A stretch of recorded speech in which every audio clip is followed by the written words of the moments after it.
Здравейте! Давам старт на ноемврийското ни предизвикателство. Какво включва това предизвикателство? Включва изпълнение само на 3 упражнения всеки ден до края на ноември месец. Кои са тези упражнения? Първото упражнение ще бъде планк, насочено към корема. Ще държим поза планк в продължение на 1 минута всеки ден. Второто упражнение ще бъде свързано с дупето и с бедрата, ще правим клекове, ще бъдат 30 броя на ден. И третото упражнение ще бъде свързано с ръцете. Ще правим пружинки, пак по 30 повторения на ден. Тези упражнения не изискват абсолютно никаква екипировка, не изискват допълнителни тежести, изискват само желание, малко хъс и мотивация за постигане на резултати. Съветвам ви да се снимате ден 1, съветвам ви да си снимате и ден 30, за да видите наистина, че ще има видима разлика в вашето тяло. А как ще правим тези упражнения? Сега ще ви покажа. Показвам упражнение номер 1. Това е планк. Държим в тази поза 1 минута. Как се изпълнява това упражнение? Лягаме по корем. Лактите трябва да бъдат на нивото на гърдите, като не трябва да бъдат разкрачени, не трябва да бъдат и много прибрани, на нивото на гърдите. Ръцете могат да бъдат прибрани, може да сочат напред, могат да бъдат и събрани в юмруци, както на вас ви е удобно. Идеята на това упражнение е корема да бъде максимално стегнат и да се държи стегнат през тази 1 минута. Дупето трябва да бъде на нивото на раменете, нито нагоре, нито надолу.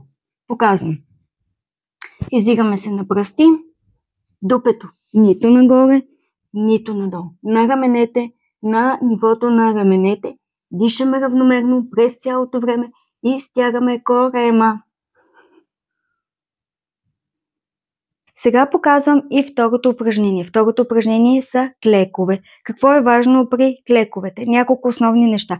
Първото нещо е краката да бъдат на нивото на раменете. Нито по-разкрачени, нито по-събрани. Второто важно нещо е, когато клякаме, си представяме, че зад нас има въображаем стол.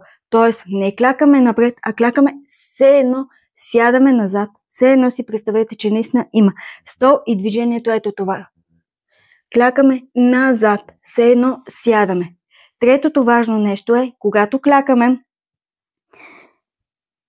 коленете да не минават над линията на пръстите. Тоест не клякаме напред, а клякаме назад. Коленете са зад самите пръсти, защото по този начин искаме да натоваряме дупето, а не да натоваряме коленете.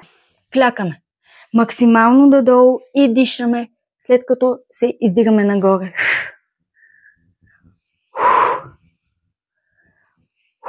Третото упражнение са пружинките. Как се изпълняват пружинките? В това упражнение не е важна бързината, важно е правилно изпълнение на упражнението. Приглякаме леко, ръцете сочат нагоре и правиме махове или така наречените пружинки нагоре. 1, 2, 3 и така 30 пъти. Трябва ръцете да са максимално опънати назад, корема да е стегнат, погледа напред и действаме. 1, 2, 3, 4. Не бързаме. Максимално нагоре и слизаме. Не додолу, на половина оборот. 1, 2, 3. И така 30 пъти.